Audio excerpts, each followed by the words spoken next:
Hello and welcome to another episode of The Molten Truth. I am your host, Zoe Michaels, and tonight we get to talk to another writer and podcast host. Her name is Randi-Lee Bowslaugh. I'm probably butchering that. No, Always that's give me right. a hot nod. Okay, well, yay. First time for everything. And I really enjoyed speaking with Randy. She and I spoke several weeks ago, but as life goes on and we talk to so many people in our day to day lives, this is going to come across as a brand new conversation, which means you get to be a fly on the wall while we catch up and share information about what Randy has done with her writing, about her podcast, and all kinds of adventures. So, without any further ado, I'm going to introduce Randy and let her tell you about herself. Hi. So thank you for having me on the show. So a little bit about me, because I'm sure we're going to delve much deeper. I am a pet mommy and a regular mommy too, I guess, but pets are better. I have 3 dogs. I have 5 cats. I have what I say is my horse, but it's not technically my horse. And then, yeah, I have 2 grown kids. I've got a grandson, a husband. And yeah, I've been writing pretty much my whole life, but published since 2017. Been doing my podcast for the past 4 years and just looking forward to all new adventures and see where we go. Absolutely. Now, I feel like you had told me that you had discovered a love for writing very early in life. Yes.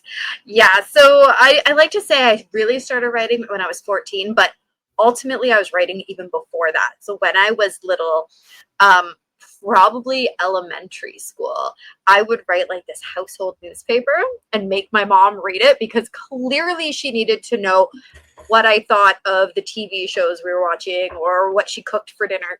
Clearly she didn't know that already, so she needed to read this paper. I love that. I think that, I mean, just amazing that you had that desire, but it's adorable. I love it.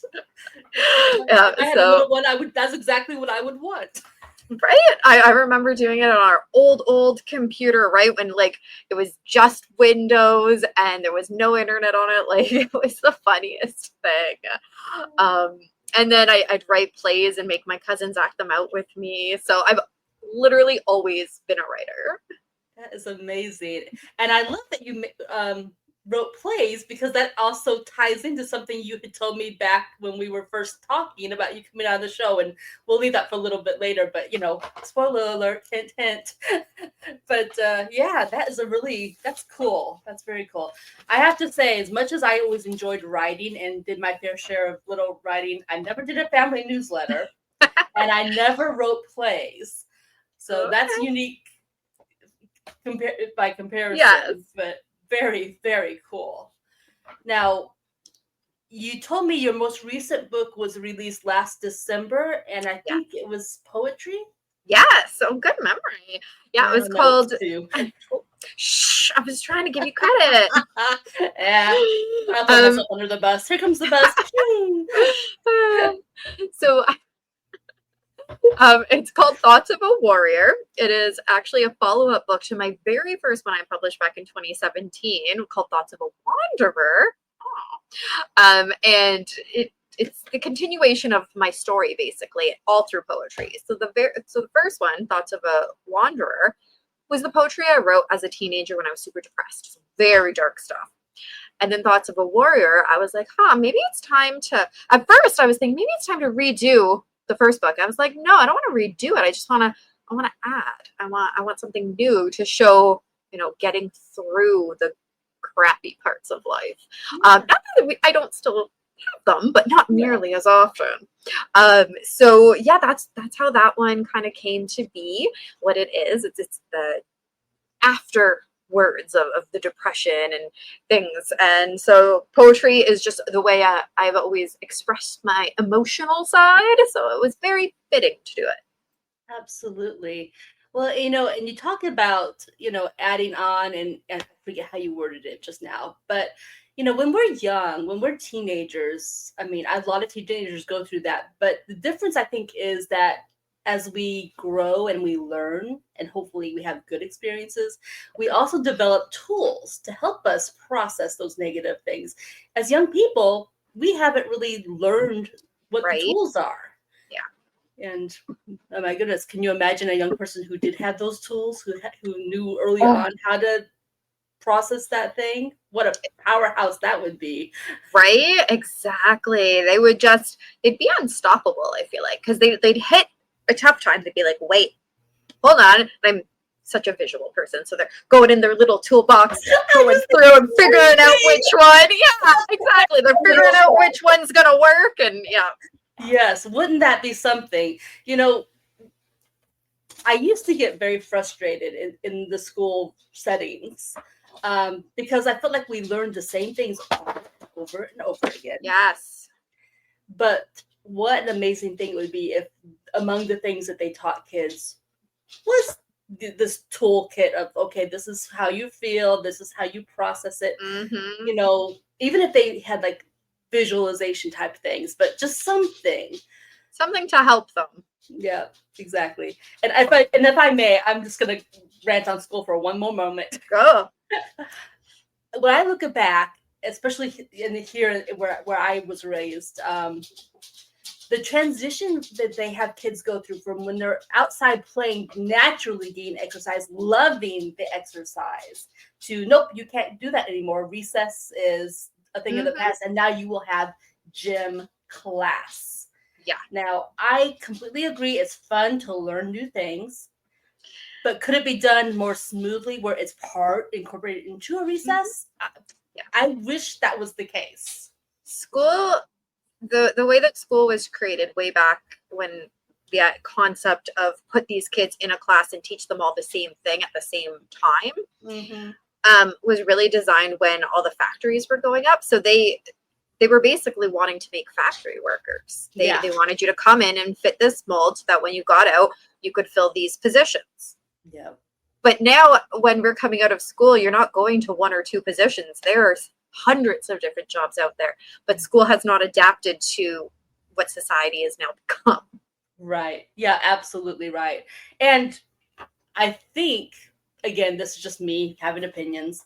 Oh, yeah. But when I look at, these issues with people being overweight, I think at least in some part it's because you learn in school to hate exercise. There may be a handful. Yes, both of those things. And yeah, anyway, that's another subject for another day. But I agree. In that groove, and I'm like, you know what? Let me just throw this out there because I have often thought this. Yeah. You teach kids to go from loving being active to hating it. Because you run laps as punishment or this or that. So yeah. Exactly. Yeah. If you're using physical activity as a punishment, like you said, running laps, or you're forcing kids to do things that they're like, I really hate soccer.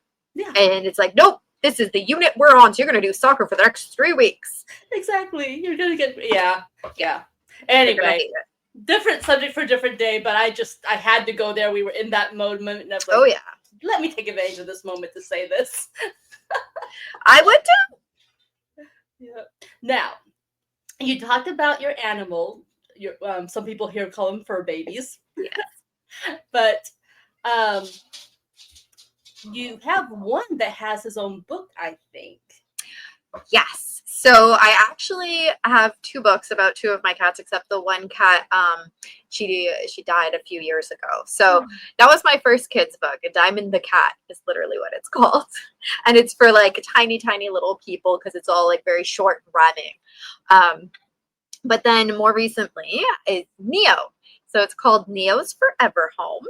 And it's about my 3-legged cat and how he came to be our cat. And it's actually kind of a good story too to bring up the topic of bullying with kids, because how the story actually goes is that my husband and I, we went to the cat adoption center. It's in our local mall.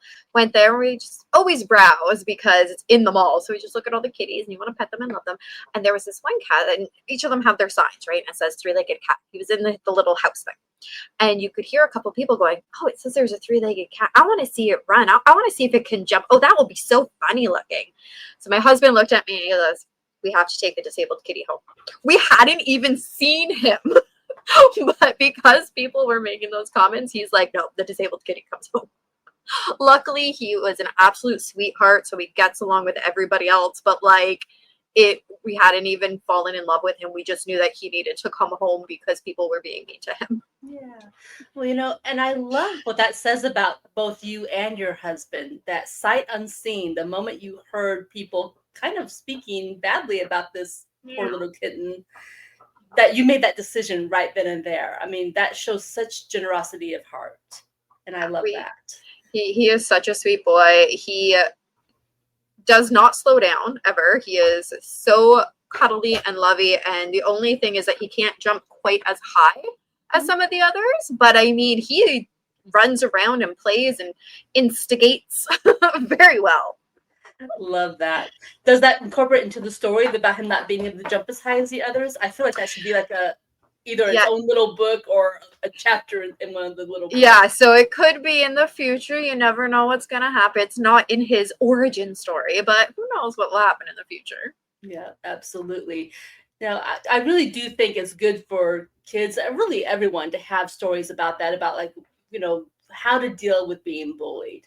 Right. And I think you had shared something, and I don't know if I'm trespassing where I don't belong, but I'll let you know. Be sure to do that, because I don't want to trespass where I don't belong. But all kids get bullied, but some kids get bullied more than others. And do you have anything to share along those lines? Yeah, I'll definitely share. So I mean, there's actually a lot I could share on this topic, but I will share more about what happened with my youngest, who's now 18. Okay. So it's a long time in the past, but she was bullied so bad in kindergarten, right? A time when we really don't consider kids to have the capacity to bully, but they totally do. They learn it from their guardians, whomever they may be. And it had gotten so bad that she was having night terrors and didn't want to go to school and would fake being sick. Like, it plays such a hard role. And it was, for the most part at that time, it was mostly just words. But then the one day we're standing in line, because you have to line up to let the kids in. This little boy, he turns around, he spits in her face. So she's crying at me, and I look at I think it was maybe grandma standing there. I'm not sure anyways. I look at the adult with him, and I'm like, and they're just like, da, da, da, da. And I'm like, it's okay, Lev. We'll tell the teacher because he's not being very nice right now. And sure enough, when we got to the front of the line, I told the teacher what happened and whatever. But it really is like, you have to understand that what you're showing the kids, they are acting out right from a tiny little age. And it can just get progressively worse if you don't help them to learn that that's not an appropriate behavior. Absolutely right. You see me smile toward the end of that story, and it's because I'm remembering this story that involves my older sister and one of her little friends. And her little friend was a biter. Oh. And so I was picturing in my head of this story about how she learned to stop biting. And basically, She got bit by a parental figure to teach her that hurts. Now, I'm sure a parental figure did not bite super hard, but just enough to make the point. And it probably wasn't the first choice, but sometimes you have to show through actions because your words just aren't getting through. Exactly. So I was picturing that moment when she finally learned the lesson not to bite. Yep. And I have to say kudos to her mom for the way she handled that. Well, exactly. And that's why in that situation, I was like waiting for the parent to interject to be like, you can't do that. That's not okay. It's gross. It can hurt their feelings, whatever. And they just oblivious. Right. Well, and having just passed through the age of COVID, had that happened in a COVID time period, can you imagine? Oh my gosh, it would have been an uproar. Mm-hmm. Absolutely. Now, you've been through some things in your life, and in your family especially. You had told me about the man who's your husband, but even when he was your fiance, had some serious issues that you guys dealt with together. Yes. So he almost died, and I laugh now because it was so long ago. So this would be 14 years ago because it was when we were engaged. And he got so sick And I said, you need to go to the doctor. He was working at the hospital at the time as a security guard. So he went to the hospital, he came home, and he's knocking on the door. It's like 2 a.m. I'm like, what the heck are you doing home? You scared the crap out of me. He goes, they sent me home. The doctor says I just need to drink fluids and rest. I'm like, I think they're wrong and you need a second opinion. Of course, you can't listen to me. So a couple days later, we were supposed to meet to take our kid to the doctor, and he shows up with his mom. Like, his mom went and picked him up, and I was like, why didn't you call me? Like, I would have left work early and come and got you. He's like, no, I didn't want you to leave work early. He's like, it's fine. I couldn't drive. I'm like, what do you mean you couldn't drive? Like, what is going on right now? And because his mom was there, she was like, no, you need to see the doctor. So you either see the doctor here or I'm taking you to the hospital. He's like, fine, I'll go see the doctor. His doctor was on vacation. so she's like, well, you're either going to the walk-in clinic or I'm taking you to the hospital. It's fine, I'll go to the walk-in clinic. He goes, and after questions and tests or whatever. And I'm still at the other doctor with our kid getting her checkup. Mm-hmm. And he calls me. And he's being taken to the hospital by ambulance. I go, what is going on right now? And I don't have a car. So I go to my in-laws to wait. So I'm like, what is going on? Our kid would have been, how old would Lev have been? Probably about 4 at the time. So little. So I'm thinking, oh, I got to get you to bed and stuff, but I don't know what's happening. Anyways, a whole bunch of hours later, we're into like 10 o'clock at night here. This has been like a all day event. His mother finally calls me and says, he's in the ICU. He's hooked up to IV and stuff. So I'm going to come home so I'll watch Lev and you can go to the hospital. Okay. So she came home. I went there. And he was diagnosed with type 1 diabetes. And he's laying there and he goes, if you want to leave, now is a good time because I'm not doing so good. I'm like, okay, sure. Thank you for my out, but I think I'll stay. But yeah, it was really scary because we didn't know what was going to happen. And then when the doctor told us, in more doctory terms, but basically he should have been in a diabetic coma because his blood sugar was so high at the time. So yeah, it's been a really fun, 14 years of dealing with diabetes because he's had a few other trips in and out of the hospital when his blood sugar is all out of whack. And yeah, it can be kind of scary. Absolutely. And when he said you can leave, he meant to leave him, not to leave the hospital room. So yeah, absolutely. I mean, again, that generosity of heart that, this is my battle and, I free you. Right. And I'm just like a really good person. Shh, don't tell him that. I don't know. I guess I'll keep him. I mean, it's been 18 years. I'll keep him. You've invested so much time. Right? It seems like a waste to throw it all away.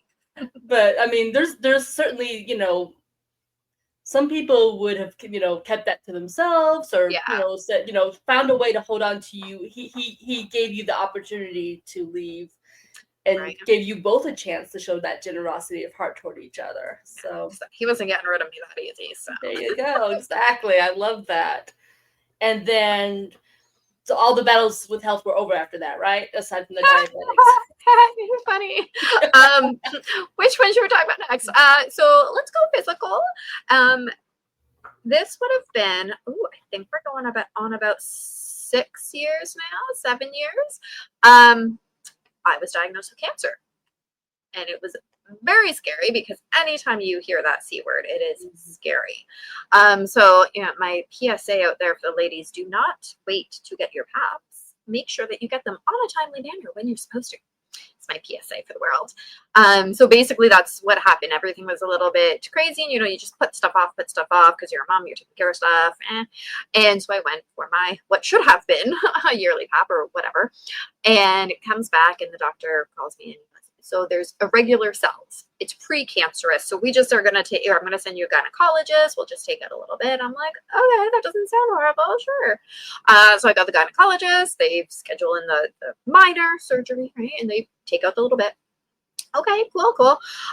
He's like, all right, I'll see you in 8 weeks. And it'll just be our follow-up. Cool. 1 week later, they call me. So if it's only 1 week and it's supposed to be 8, it's not good. It's not good. Exactly. And they're like, you need to come in today. Well, I'm actually running out the door to take my kid to an appointment. They're like, no, you have to come in today. Okay, let me see what I can do. My in-laws came, they took left to her appointment. Like, okay, I'll come in. And since they were just basically like squeezing me in between people, I waited and waited and waited. And of course, I forgot to bring a book, and I did not have books on my phone at that time. Oh boy. Yeah, I never go anywhere without at least a book on my phone. Right? Exactly. Now I never do, but then I'm just like, oh. So coming to the office, and I'm sitting there. Doctor walks in. The first thing he says, he goes, "You already have kids, right?" Yeah. Leading question right there. Right? I've already got this sinking feeling. Then you're saying that. He goes, okay, good. And you're not planning on having any more? Or if you are, you have to do it right now. And I'm like, well, my husband already got a vasectomy, so we're not planning on having any more. And he goes, okay, because it's full cancer and we need to do a hysterectomy, a full hysterectomy. I go, wow. Oh, okay. And I just kept kind of like, okay, you can take it. I don't need it. You can take it. And he's like, well, you have to finish healing because you just had surgery. So we cannot go in right now. He goes, we're going to schedule it for in about 8 weeks because that's when it will be healed, and then we'll do it. And I'm like, okay, because I don't need it. I just kept repeating it. I'm sure you were in shock. Well, exactly. Even though I kind of knew what he was going to say just based on how they called me in. Mm-hmm. But I didn't have anybody to go with me to it. And in those appointments, if you have the opportunity, and heaven forbid that you actually have to go to one of these appointments, but if you can bring someone with you, do it. Because you think that, I think that I'm this strong, independent woman, blah, blah, blah. But then you hear it out loud for real from a doctor and you're like, what? And it's different. It's so hard to describe. But emotionally, I don't consider myself this very super overly emotional person, and I can handle it. It's just a doctor's appointment, whatever. No, it was like crazy. So then I went out, got in the car, I called my husband at work, and I told him what happened. I'm like, I just can't drive right now. I just need to sit. Yep, that's what happened. And just processing what it all kind of meant. Yeah. And I'm sure you probably had questions later on after you had time to process, because that's how it works, right? That initial shock, and then the feelings start to set in, and the mind starts to exactly. Yeah. Right? Exactly. So then the day of the surgery came up, and we're lucky, like there's an actual cancer hospital about 45 minutes from us. Mm-hmm. So we went there to do it, and they have these like really cool, like not just a heated blanket, but it was like a whole little heated suit to keep you warm beforehand. It was very cool. That's nice. Yeah, it was great. And so I went in, went under, came back out. It was the most painful thing coming out of that surgery, like worse than childbirth, worse than anything, because it's like you're coming out of this basically a deep sleep. If you've ever been under anesthetic, you'll know, like you're coming out of this deep sleep, and then there's just pain, intense pain in the lower region because I had to take everything out, and you can't remember why. So you're in pain. Why am I in pain? I just woke up from a sleep. Oh no, I wasn't asleep. I actually had surgery. Oh my gosh, I could have died. And all of these thoughts, and I'm just like, and I'm like crying. The nurse had to come over and like help me breathe through it. Give me a popsicle, but help me breathe through it and calm down and just like, whew. So you'd think that was the end of the story, but it's not. So we go home, and I'm, pretending to heal up. And a few days later, my husband's like, you don't look good. I go, no, I'm fine. I'm fine. I'm just so tired. I just gotta lay here. Fine. He goes, you are not fine. You are absolutely not fine. And he looked so scared, like way more scared than when I was going into surgery. So he takes me to the ER. They take me right into the back, which is unheard of here. Normally you're waiting for 6 to 8 hours. Mm-hmm. But once you tell them, hey, she just had a hysterectomy because of cancer and this is what's happening, they're like, ooh, this is big emergency. They take me in, they're trying to draw blood, but I am so dehydrated that they were impossible. And I hate needles. But even then I'm just like, okay, you could do it. Like I couldn't even whatever. And I like had a tear slip down because like it hurt, but I just didn't have the energy in me to even do or say anything. So they drew blood from a couple of spots, like over the course of the time with me to IV and whatever. I had to do an ultrasound, which if you've ever had an internal one, oh, you know what I mean. It's not fun. So I did that, and it came back. I had an infection from the surgery. Put me on antibiotics, and it did clear up. But if it wasn't for my husband being like, nope, girl, you are going back to the hospital, I would have died from that. Like, it was one of those kind of infections that go all through your blood.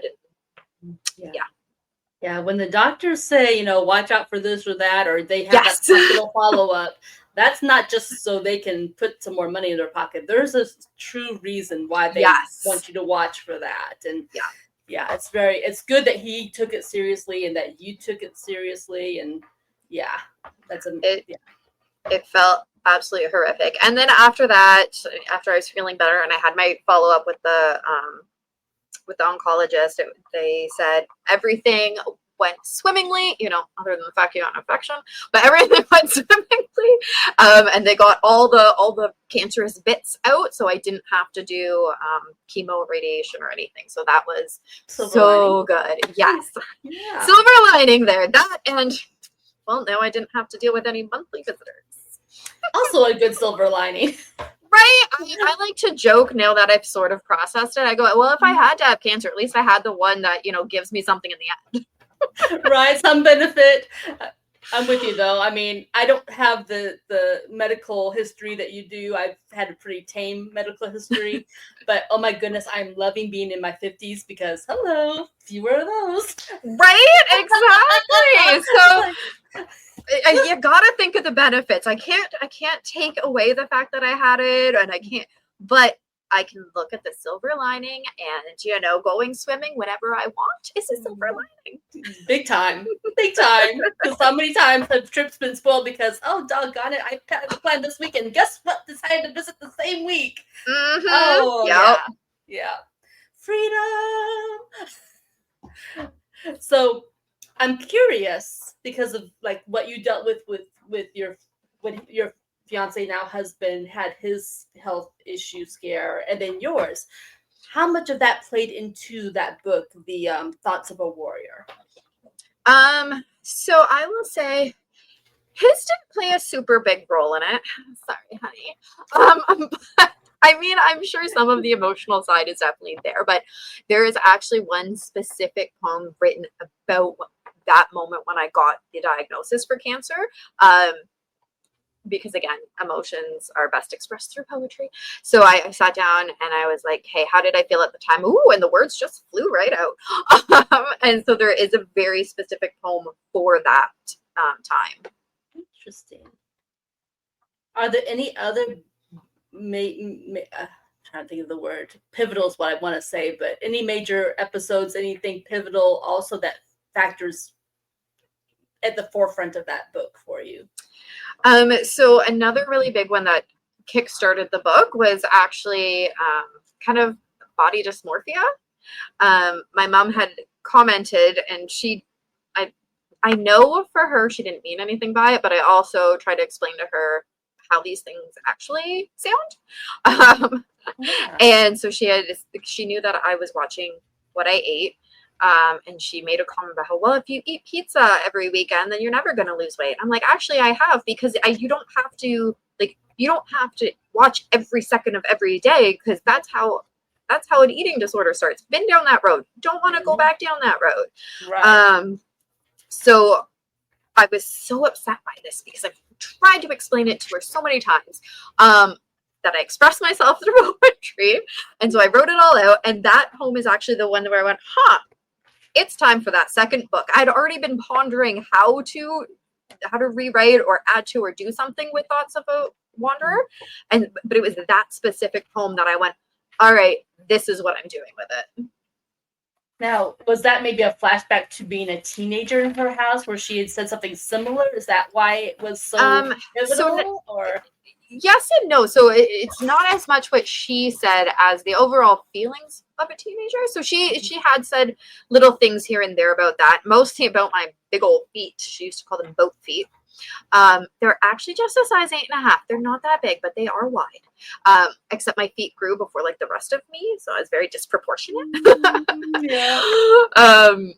And but it was as a teenager, I had my best friend say to me one time, and this stuck with me for so long, and it ruined so much of my mindset at the time, was, you're really pretty because you're so skinny. Cool. So now I equate what I look like with how much I weigh. That's amazing. Thank you so much for that. Yeah. And I'm sure she heard it from her parents or somewhere that got idea that got planted. Right? Exactly. We teenagers, kids, we get these ideas from somewhere, and then we keep them with us growing into adulthood unless we've dealt with them. And so it's taken me a long time, and I'm still kind of dealing with them because I swing back and forth with the food thing. But yeah, that comment was the, as you say, pivotal moment of, okay, I have to be skinny or I'm ugly. I get it. It made me think, when I was growing up, my mother was very concerned that we be not prideful, that we would be humble. So she had this idea in her head. Gotta love mom. Oh dear. But she had this idea that if anyone said that, gave us a compliment about the way we looked, oh, what a handsome young man, or you're pretty. Yep. She would always, without fail, say pretty ugly and apt to stay that way. Because she didn't want us to get big head. Oh, I'm pretty. I'm, think too much. Yeah. Well meant. Her motivation was good, but the thinking was not sound. Yes, exactly. And I think that's kind of my mom when she would say things like, oh, those big feet, was not so much to be mean, but I think like at the time she was trying to make a joke about it. That's what I was thinking when you said it. Like, okay, she was trying to be funny. But it doesn't work that way. Or she would say stuff. So my mom actually had an ectopic pregnancy, that one where it goes in the tube. Ectopic. Okay, yeah. And so she had that. I was already, 19, 20 at the time. Mm-hmm. So I had already dealt with all of her things about my acne. I had bad acne as a teenager. And I still had like some acne. I had just had my daughter. And so, your hormones are all over the stinking place. Exactly. She's in the hospital after having surgery to take that out because she almost died. And she looks at me, she goes, she touches my face. We should buy some special stuff for your skin. Okay, Mom. Thanks. Thanks so much. Well meant, but yeah, not thinking. Exactly. It's like you could maybe approach that a little differently instead of giving me a complex about my face. Exactly. Or honey, thank goodness it was only acne, which will go away, instead of rosacea, which is a little harder to deal with.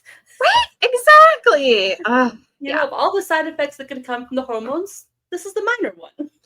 Exactly, right? So, yeah, my mom needs a little bit more tact in her life with that. Yeah. And, I'm sure all of us have these crazy stories in our families because we're all messed up in one way or another. Yes. Yes. Which is why there's these wonderful books that my aunt suggested to me when I was my early 20s. One was like Feelings Buried Alive Never Die. So about kind of going back in, okay, why is your body like aching in this one area? What was the thought process? And how do we deal with that and, make it feel better? Yeah. And then You Can Heal Your Life was another book. But she in my 20s, apparently I was pretty messed up in my 20s. My aunt really felt like I needed those books. And I love my aunt. She is one of the wisest people I know. Wish she had more of a part of raising me. What we look back and watch. What was that? Hindsight's 2020. Exactly. Or if you could choose your lineage. Yes, if only. Right, but we don't get that choice, and at least when we get older, we do appreciate some of the things about our families. Right, like I wouldn't be the person I am to help and speak up for other people who maybe can't or aren't ready to, had I not gone through all those trials and tribulations. So thanks. I think. That's exactly it.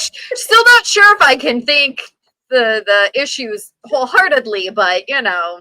thanks for making me who I am. Exactly. Yeah, they shape us. But this again, silver lining, we'd be messed up in some other way if it was the other person that we would actually True. choose. It's just a matter of Exactly. pick your poison. This poison, or this poison. Right? The grass is not always greener. So true. Or if it is, it's full of chemicals and very bad for you. Ooh, I like that end to the saying. I like that. Yeah, just it's what comes up with all the squirrels. They're all playing volleyball inside my head here. I hear ya. Yeah. So we're getting pretty close to the end, and I don't want to get too far along. So I'd like to know,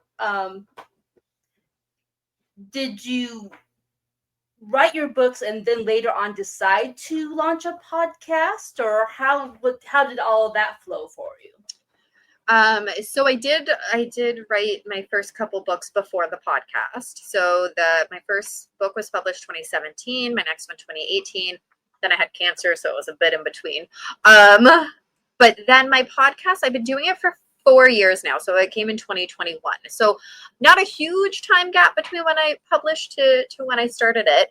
But I've always, like I said, I used to make my cousins act in plays with me. Like I've always been an actor. I always wanted to be on stage. I did all the school plays. I did plays at my church. Like it was just, it's who I am. Me and my cousins, even on like my dad's side, my Nana had a video camera, those big bulky ones from back in the day, and we would make movies. I wish one of us still had those, because that would be hilarious to watch. But so it was always something I wanted to do. My friend and I had tried to start a podcast together, but our schedules are so messed up that it was hard to have like a consistent time to do it. And as you know, consistency is key in these things. So that kind of flopped.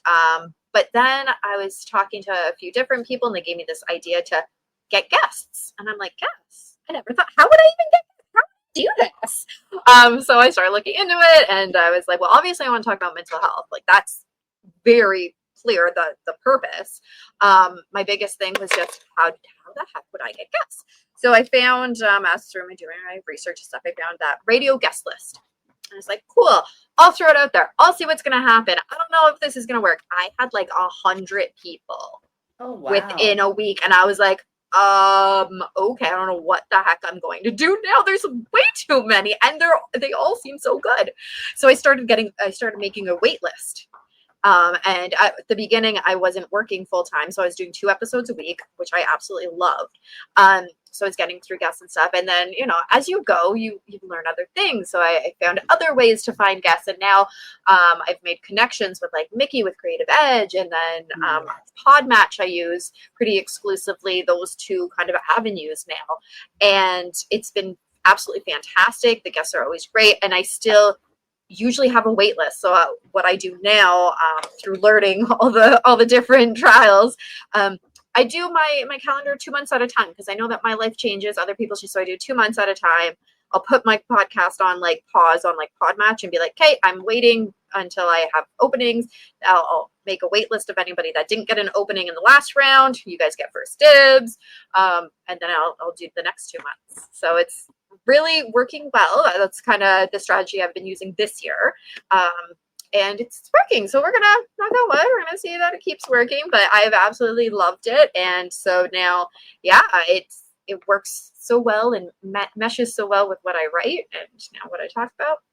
Very cool. And you answered that, one of the questions I was going to ask was what your podcast is about. So you answered that, and you gave me some very good advice, because as you know, I'm just getting started. I've only been doing this since the beginning of June. So compared to you, I'm a baby. It's all about consistency and finding what works for you. At the beginning, I used to record and edit and do it. And then the more comfortable I got, the more I'm like, you know what, I'm just going to go live, because I'm going to take out that editing step. Makes my life a little easier. But again, you have to get comfortable with all the things. There's so much to it. So true. Yeah, I'm still in the recording stage. I don't really bother with editing, because I kind of feel like let's just be genuine, and it is what it is. And if you disappear midway, which happened in my last thing, we'll Yep. talk a little bit, see if you come back, and if not, we'll end the recording. But we'll just keep on rocking and rolling. But it's definitely been a learning experience, and I hope to be on the air for quite some time, as long as I can get my audience to grow. Yes. So like my brother always says, it's good to have goals. Exactly. You gotta look to the future, and it is it's hard. A lot of podcasters they quit within the first 10 episodes. So if you can make it past that, you're pretty high up there in percentage of podcasters. It takes a long time to find your listeners, because there's so many of them out there, but there's so many quality ones out there too. So you just gotta find your people. Absolutely. Well, there's hope for me. I've got 20 episodes already. Oh, there you go. Behind me. So, and I've started going from 1 week to twice a week, just this month. So there's hope. There you go. Just keep trucking along. You'll get there. I definitely appreciate that. So I can't remember if I told you about this a little while back. A friend of mine had me watch actually a medical podcast, and that podcast host did something that I thought was so cool. And I thought, you know what? I'm doing that. And I began doing that several episodes ago.